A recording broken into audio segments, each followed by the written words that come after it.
Mindy Show on Kids Place Live. Good morning, Tori.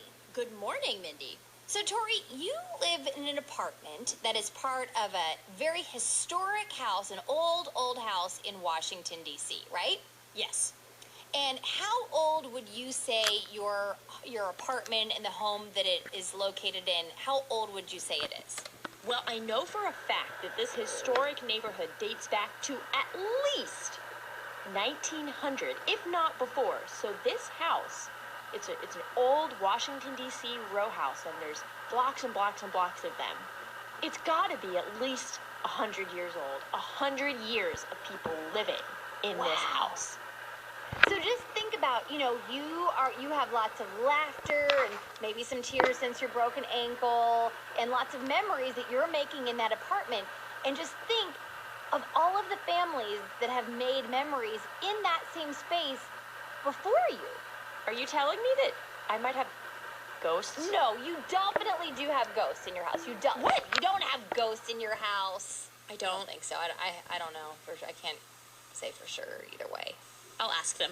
Anywho, what I'm talking about is that homes hold all of these special memories and all of the energy, I think, sometimes from the people who lived there before.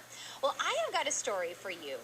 This is a story about a 1925 bungalow in Seminole Heights, Florida. Now, once again, this was a little house that was built in 1925. And today, that house is owned by Jeremy Beauchamp and his husband, Dale. So Jeremy and Dale, they're putting up Christmas decorations and just enjoying the season last month. And the mail carrier came, dropped off the mail, and they were thumbing through the mail, bill. A letter with no return address. They open up the letter, and they're reading it, and they realize that this was a letter from a person who once lived in that house, probably 76 years ago. What? Yeah. So the little, part of the letter read, some of the best years of my life were spent in this house. I moved there when I was 8 years old. I am now 85. Not a Christmas goes by that I don't go back to my memory of those war years, or gatherings, laughter, and tears too. But all in all, they were good memories. There are a few of us left, and we talk about those days. Please forgive an old lady at Christmas with her heart still at 9th Street. Enjoy your home. Merry Christmas. I'll be home for Christmas, if only in my dreams. This was a letter written by a woman who lived in this house when she was a kid. So beautiful. She's still alive, and her heart is still there. So she didn't know Jeremy. She didn't know Dale. But she thought, I'll just write a letter to whoever lives there. They've only lived in this house for 2 years. But the problem is, she never signed the letter. There was no return address. So now, Jeremy and Dale are going crazy trying to find her so that next Christmas, they can invite her over. They can invite her into the home to make some more new Christmas memories in that home with them. Apparently, they go all out for Christmas as well. Isn't this a great story? Oh my goodness, I'm crying.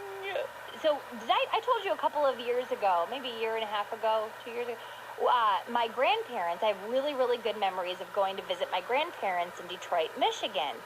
And they were the only people to live in that house from the moment they got married. My mom grew up in that house.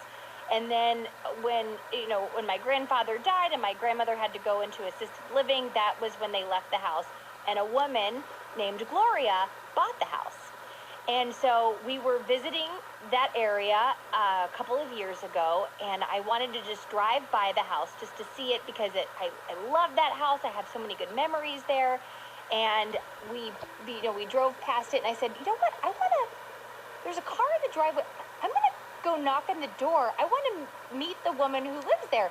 So I went and knocked on the door, and the woman who lived there was so good. First, she didn't know who I was. I think she thought I was peddling something. And I said, my grandparents used to live in this house, and she asked what their name was, and I told them their name, and then she goes, hold on a second, and she came and she opened the door, and as soon as she opened the door, Tori, this house still smelled like my grandparents' house. No way. I immediately burst into tears. Then she invited me inside, and I have to tell you, the little crystal doorknobs were still on the doors. The kitchen was still the original kitchen that they put in 1940 something. Wow. It was still, it would look different. It was all her furniture, but there was something, I can't even describe it. The woman was so kind to me, and just, it brought me instantly back. The red shag carpeting was still in the upstairs that my mom had picked out when she was a teenager. I can't even tell you. I just could not, so every year now, this might be my third year, my third Christmas that I send her a Christmas card, write a little That's note, great. and tell her I'm going to come back. I'm going to come knock on her door again. So I kind of made a new friend out of it as well. So I guess the lesson here is that grown-ups listening right now, if you have a house from your childhood that's really special to you, that is maybe close by, obviously, we're in a pandemic. Don't be going into people's houses, but put it on your bucket list. Bring your kids there. Yeah. Even just a drive-by. It'll be so special to you. I'm sure it'll mean a lot to your kids. My parents did that for me growing up. My dad brought me back to the town, this really, really small town that he grew up in, and showed me the house he grew up in, and I remember it so vividly. It's so special to me. So if you can, find a way to do it.